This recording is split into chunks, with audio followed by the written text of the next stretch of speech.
এটা আসলে বিচার করতে হবে, কেউ আসলে ফতোয়া দিতে পারে, কেউ দিতে পারে না। এবং আপনি যখন আরেকজন ইসলামিক ক্লেরিক, আমরা নাম বলতে পারি ডক্টর মিজানুর রহমান আজহারি, তাকে নিয়েও বলেন যে তিনি কাফের, তাকে আসলে দেশ ছেড়ে চলে যেতে হবে, তখন তখন তখন আমরা একটু কনফিউজ হয়ে যাই। বলছি জি, কেউ কেউ আবার বলে থাকেন আপনি যে বক্তৃতা দেন সেটা দিয়ে একটা নির্দিষ্ট অঙ্কের টাকা নেওয়াটাও আসলে ঠিক হচ্ছে কিনা সেটা নিয়ে অনেকে অনেকে প্রশ্ন।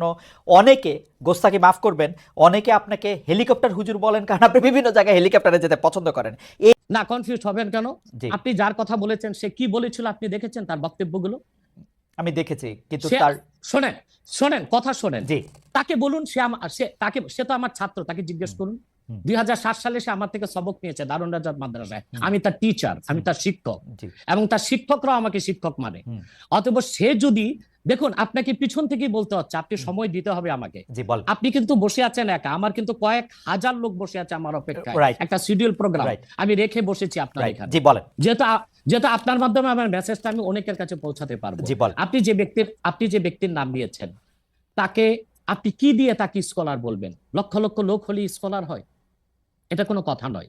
দ্বিতীয় কথা হচ্ছে সে মুফতি নয়, ফতুয়া দেবার অধিকার রাখে মুফতি। স্কলার হওয়া এক জিনিস, ওয়াইজ হওয়া এক জিনিস, মুফতি হওয়া আরেক জিনিস। আমার কথা হচ্ছে, আমি কি গ্র্যান্ড মুফতি বাংলাদেশে তা আমি বলছি না, এটা বলার অথরিটি আমার নেই, কিন্তু আমার ফতুয়াতে কলম বসাবার মতো 10টা মুফতি আপনি বের করে দেন। এখন অন্য মুফতিরা বলছে না কেন, সেটা একটা সাহসিকতার বিষয় আছে, সেটা আরো কোনো তাদের প্রতিবন্ধকতা থাকতে পারে। যেমন আপনি দেখেছেন আওয়ামী শাসনের সময় দেশের অনেক বড় বড় আলেম শেখ হাসিনার দালালি করেছে, তো তারা কি এমন কোন ফতোয়া দিবে যে সরকার বেকায়দায় পড়ে? এখন অনেক আলেম আছে যেটা বর্তমান সরকারের নির্লজ্জ সমর্থন করে যাচ্ছে, কিন্তু এই সরকার ক্ষমতা আসার পর থেকে আমি শরিয়ার কোরআন সুন্নাহর আলোকে যতটুকু সমালোচনা করা দরকার গঠনমূলক সমালোচনা করে যাচ্ছি। আর আমাদের মতো 2-4-10 জন যারা মিডিয়াতে আছে তারাই কিন্তু দেশের আলেম না। হাজার হাজার আলেম ওলামা পীর মাশায়েখ নীরবে নিভৃতে নির্জনে ইসলামের খেদমত করে যাচ্ছে, তাদের মতামতটাও দেখতে হবে। এখন যারা ফ্রন্টে চলে এসেছে, মিডিয়াতে চলে এসে সেলিব্রিটি হয়ে গেছে, তারাই কি বললো সেটা দেখার বিষয় না। এখানে তো যদি আপনি একটা প্রশ্ন আনেন যে আসলে শাতিমকে ক্ষমা পেতে পারে কিনা, বা রাষ্ট্র যদি শাতিমকে পৃষ্ঠপোষকতা দেয়, তার শাস্তি নির্ধারণ না করে, তাহলে কোনো জনগণ বিচারটা হাতে করতে পারবে কিনা? আপনি দেখুন পৃথিবীতে যত অভ্যুত্থান ও বিপ্লব হয়েছে জনগণ আইনকে হাতে তুলে নিয়েছে। আপনি 5ই আগস্ট দেখেন, বাংলাদেশে রাষ্ট্র ক্ষমতা যে এসেছে বর্তমান সরকার, এটা গণতান্ত্রিক পদ্ধতিতে হয় নাই, ছাত্র জনতা আইনকে হাতে তুলে নিয়েছিল। এই বিপ্লবকে আপনি অবৈধ বলবেন? যে 6-7 জন সমন্বয়ক নেতৃত্ব দিয়েছে তাদেরকে কি আপনি সন্ত্রাসী বলবেন? না, কিছু করার ছিল না। 15 বছরে যে জগদ্দল পাথর ফেসিবাদী হাসিনা বসেছিল, গণতান্ত্রিক পদ্ধতিতে এটাকে সরানো সম্ভব হয় নাই, আইনকে হাতে তুলে নিতে হয়েছে। অতএব যদি গণতন্ত্রের স্বার্থ রক্ষে আইনকে হাতে তুলে নেওয়া যায়, আল্লাহ তার হাবিবের সুমহান ইজ্জত এবং স্বার্থে আল্লাহ তার হাবিব সাল্লাল্লাহু আলাইহি ওয়াসাল্লামের ইজ্জতের বিপক্ষে কেউ কথা বলবে এবং ধারাবাহিকভাবে শাস্তি পাবে না, চলতেই থাকবে, আমরা শুধু মিটিং মিছিল করে লাঠি পেটা খাবো আর গুলি নিব। স্যার আপনার কাছে মনে হয় না, স্যার আপনার কাছে মনে হয় না এটা আপনার কাছে মনে হয় না এটা আপনার পয়েন্ট অফ ভিউ? বিকজ আপনি যা বলছেন, হ্যাঁ আপনি এটা ঠিক যে আপনি তো একজন স্কলার, শিক্ষক, পড়াচ্ছেন, এবং আপনি গ্র্যান্ড মুফতি না হলেও একজন মুফতি, কিন্তু আমরা ধরেন আমি এখন কথা বললাম হচ্ছে যে বাংলাদেশে কিন্তু এইটাও প্রচলিত যে যারা বলতেছে যে তারা আসলে যা কিছু পরীক্ষিত হাদিস নয়, যা কিছু পরীক্ষিতভাবে কোরআনের ফয়সালা নয়, তারা তা মানতে চান না। ধরা যাক ঈদে মিলাদুন্নবী সম্পর্কে তাদের একটা বয়ান আছে, তাদের আরও অনেক কিছু নিয়ে তাদের একটা বয়ান আছে। তাদের মধ্যে থেকেও কেউ কেউ আছেন যারা মক্কা মদিনায় বড় বড় জায়গায় আলেমের কাজ করতেছেন। আমি আব্দুর রাজ্জাক বিন ইউসুফের কথা বলতে পারি, আরও আপনি জানেন কাদের কথা আমি বলছি।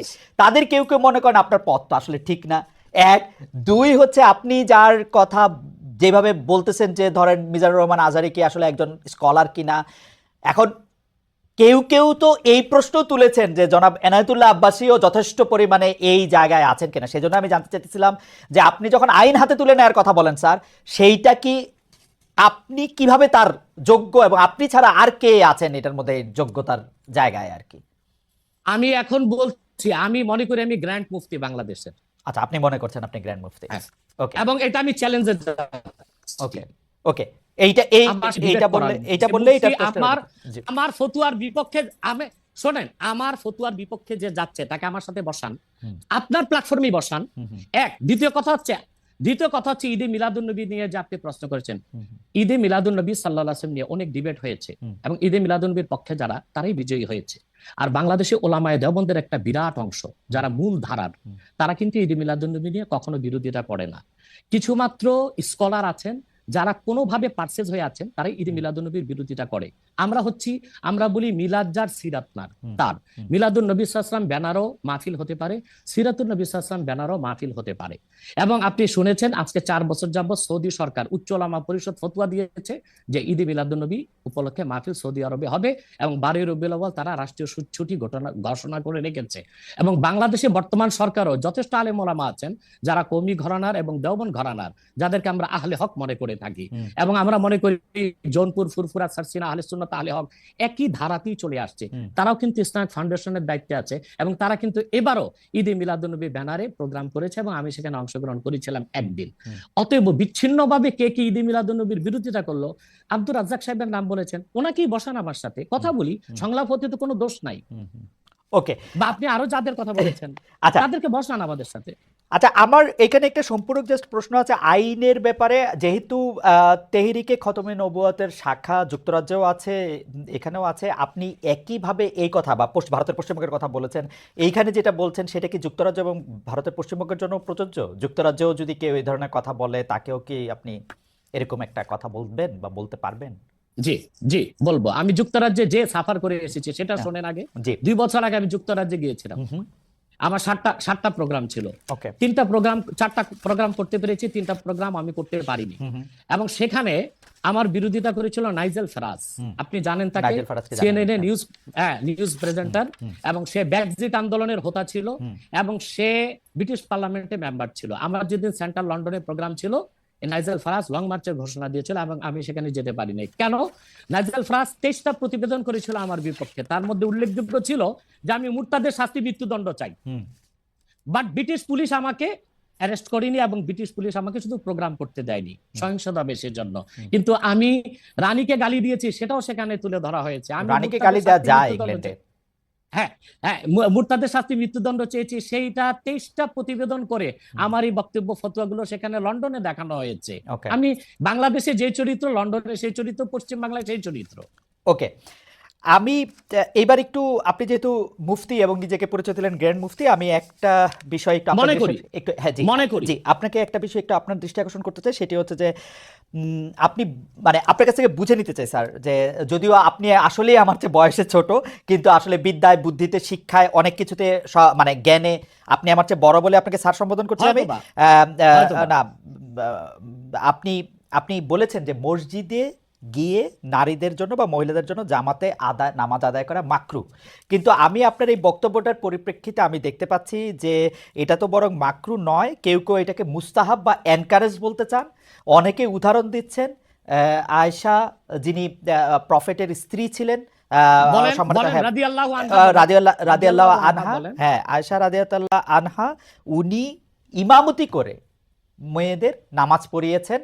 এবং যে জায়গায় আপনি এটা মুকরু বলছেন, ওই জায়গায় কেউ মুস্তাহাব বলতে গিয়ে আপনার বক্তব্যের বিরোধিতা করছেন। এটা নিয়ে আপনি যদি আমাদের একটু বলেন। এটা আমি চ্যালেঞ্জ করছি, ওপেন চ্যালেঞ্জ। আম্মা জান আয়েশা রাদিয়াল্লাহু তাআলা আনহা কখনোই ইমামতি করেননি, বরং জাকওয়ান ইমামতি করেছিল, পিছনে তিনি নামাজ পড়েছিলেন। সেটা ফরজ নামাজ ছিল না, তারাবিয়ার নামাজ। আপনাকে যে তথ্য দিয়েছে সে ভুল তথ্য দিয়েছে। ওকে, সেটা মেয়েদের নামাজ পড়াটা মুস্তাহাব কিনা? এক।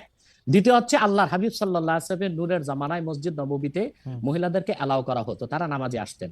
কিন্তু আল্লাহর হাবিব সাল্লাল্লাহু আলাইহি ওয়াসাল্লাম মহিলাদেরকে নিরুৎসাহিত করেছিলেন, নিষেধ করেন নাই।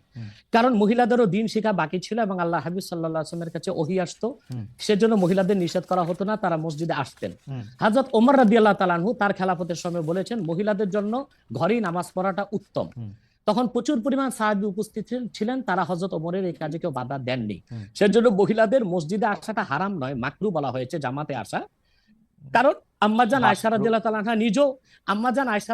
আনহা নিজেও বলেছিলেন যে বর্তমানে মানে ১৫০০ বছর আগেই আম্মাজান আয়েশা বলেছেন যে এখন মহিলাদের মসজিদে না আসাই উচিত ফিতনার এই সময়। তো ১৫০০ বছর আগে যদি ফিতনার আশঙ্কা করে আম্মাজান আয়েশা মসজিদ নববীতে মহিলাদের আসাটাকে নিরুৎসাহিত করে থাকেন, তাহলে হযরত ওমর রাদিয়াল্লাহু তাআলা আনহুর সিদ্ধান্তটা সঠিক ছিল। আর বর্তমান যুগে সেটা আমরাও নিরুৎসাহিত করি, এজন্যই মাকরু বলি। মাকরু মানে হারাম নয়, খুব কঠিনভাবে নিষিদ্ধ নয়, জাস্ট নিরুৎসাহিত করা। আপনি মাকরু এবং এটা আপনি মাকরু ফতোয়াটা কোথায় পেলেন? আর আপনি যে বলছেন যে হ্যাঁ, হ্যাঁ, কোথায় আয়সা পেলাম রাদিয়াল্লাহু বলছি। আনহা এটা পড়েন নাই, কিন্তু আমি এখন যেটা দেখতে পাচ্ছি যে women praying in congregation among themselves, এটা মাদিনা বলে একটা পিরিয়ডিক্যালস বাইর হয় মাদিনা ইউনিভার্সিটি থেকে, সেইখান থেকে একজন বলতেছেন যে এটা পড়ছেন। আমি তো এটা না, সত্য না, অসত্য বিচার না, করতে পারবো না। আয়সা আয়সা রাদিয়াল্লাহু তাআলা আনহা ইমামতি করেননি, তিনি জাকওয়ান ওনার খাদেমের পিছনে নামাজ পড়েছেন। ওকে। সেটা ফরজ নামাজ ছিল না, তারাবিহের নামাজ ছিল। হুম। জি, এটা বুখারী শরীফের হাদিস। আমাকে সময় দিলেন, বের করে দিব। আচ্ছা ঠিক আছে, আপনি কি এইটা একটু বলবেন যে মাকরুটা আপনি কোথায় পেলেন? এটা হানাফিদের সর্বসম্মত মত। হানাফিদের সর্বসম্মত মত যে মেয়েদের মসজিদে গিয়ে নামাজ মাকরু। পড়াটা মাকরু। জামাতে হজের যাওয়া মাকরু। হজের সময় ওইটা ভিন্ন বিষয়। ওইটা ভিন্ন হজটা তো বিষয়। ফরজ। হজটা জি। ফরজ, এবং সেখানে নামাজ আদায় করা ওই সময় মেয়েরা হ্যাঁ, জামাত আদায় করতেছে, একেবারে ওইটা ওরা করতে কাবা পারবেন, পারবে। কিন্তু পরে আর এমনিতে নরমালি আর পারবে না। পারবে না মানে বললাম তো, নিরুৎসাহিত করা হয়েছে। তারা if it ঘরে is- পড়বে, ঘরে স্যার পড়াটাই স্যার উত্তম। এটা যদি মকরু হইতো এখন- তাহলে কি হজের সময় এটা পড়াটা জায়েজ থাকতো? না, স্থানকাল ভেদে পার্থক্য আছে না। এখন তো আপনি আজকে আগামীকাল দুপুরে আপনি পানাহার করতে পারবেন, কিন্তু পহেলা রোজায় দুপুরে পানাহার করতে পারবেন? সেটা তো হারাম হয়ে যাবে না? তার মানে হচ্ছে স্থানকাল পাত্র বেশে হুকুমটা ভিন্ন হবে না? হবে, কিন্তু যেটা আপনি যেখানে- যেটা আরে, হজে আরে, পারমিটেড, শোনেন, যেটা হজের হজে- মাঠে পারমিটেড, সেটা আর পৃথিবীর কোথাও হজটা মাকরু কি? হইতে পারে? হজটা কি? হজটা হচ্ছে কাবাগরে যেতে হবে, হুম, পুরুষকেও যেতে হবে, মহিলাকেও যেতে হবে, Right. কাবাগর একটাই, রাইট। সেজন্য সেখানে সেটা ছাড় আছে। কিন্তু মসজিদ পৃথিবীতে একটা না, মহিলারা ঘরে নামাজ পড়তে পারবে। হ্যাঁ, তারপর আমরা এটা বলে থাকি, যেমন কোন মহিলা ঢাকা গেল শপিং করার জন্য, এখন নামাজের সময় হলো, সে বাড়িতে আসতে নামাজ কাজা হয়ে যাবে, সে বাইতুল মোকাররম যে নামাজ পড়ে নেক, মহিলাদের জন্য যদি সুব্যবস্থা থেকে পড়তে পারবে। মাকরুটাকে আপনি খুব বড় করে দেখার প্রয়োজন নাই। এই যে আপনার মাথায় টুপি নাই, এটাও কিন্তু মাকরু। স্যার যেটা খালি মাথায় বসাও মাকরু। রাইট, যেটা কিন্তু তাই বলে তো আপনাকে আমি গুনাহগার বলতে পারছি না, পারে না আমি বলতে, উৎসাহিত অসুবিধা করব। নাই। স্যার আমি হ্যাঁ। যেটা বলতে চাইতেছি, এমন কোন কাজ কি আছে যেটা কাবাগারে করা যায়, অন্য যে কোনো জায়গায় আরেকটা মাকরু হিসেবে বিবেচিত হবে? আর কোন কাজ কি এরকম আছে? বোঝার জন্য জানতে চাইতেছি স্যার। হ্যাঁ, বুঝার জন্য বলতেছি। যেমন কাবাগরে উপস্থিত হলে অজু অবস্থায় যেতে হবে, অন্য কোনো জায়গায় গেলে অজু অবস্থা লাগবে না। কেউ যদি হজ করতে ইহরাম বাঁধে, স্ত্রীর সহবাস তার জন্য হারাম যতদিন না না, যেটা কাবাগরে করা যায় সেটা অন্য কোথাও হারাম আছে হ্যাঁ। কিনা?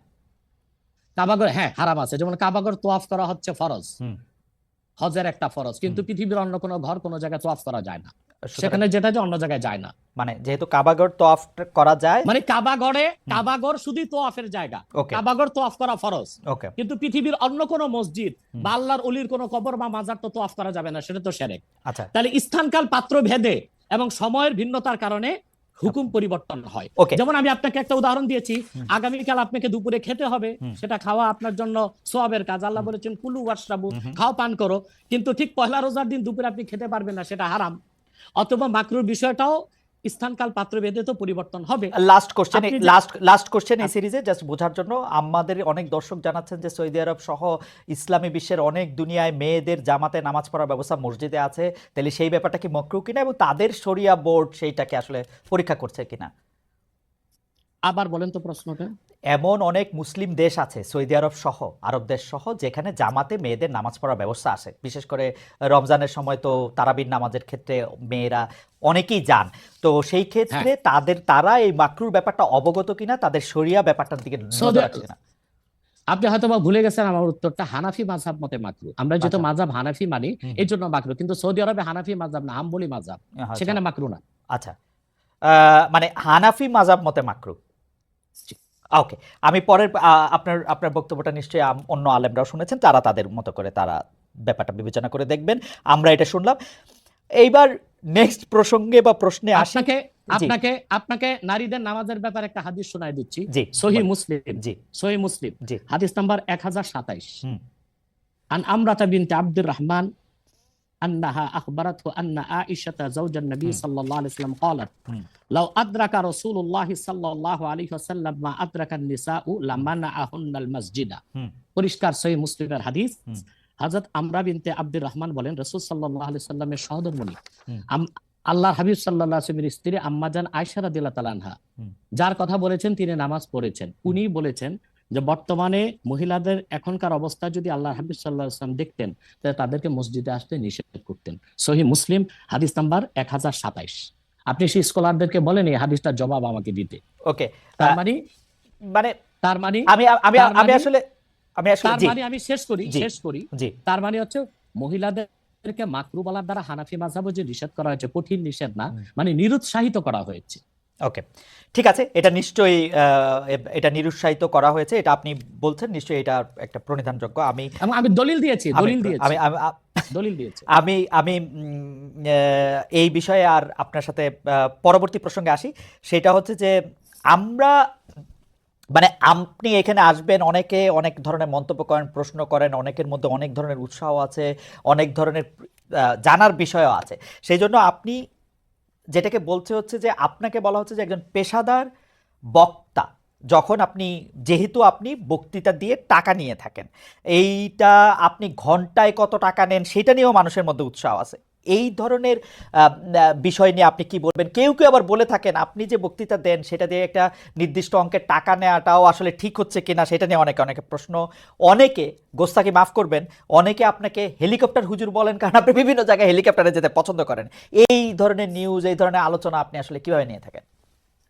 দেখেন, আপনি একজন স্বনামধন্য সাংবাদিক এবং আপনি সাংবাদিকতার মাধ্যমে বাংলাদেশের অনেক উপকার করেছেন, কিন্তু কোন হিংসুক বা নিন্দুক যদি বলে খালেদ মহিউদ্দিন একজন বাচালি করে টাকা কামাই করে, এটা কি আপনি মানবেন? মানবো। আমি বক্তা না, মানবো। আমি হচ্ছে দায়ী আল্লাহ। আমি আমি আমি আমি আপনি ঠোঁটে চেয়ে খান, কিন্তু আমি মেধা দিয়ে সেবা করি মানুষকে।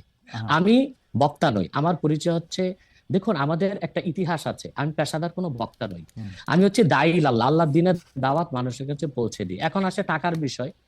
বাংলাদেশে কেউ কোনোদিন দেখাতে পারবে না আমি আমার নিজের জন্য কোনো টাকা চেয়ে নেই।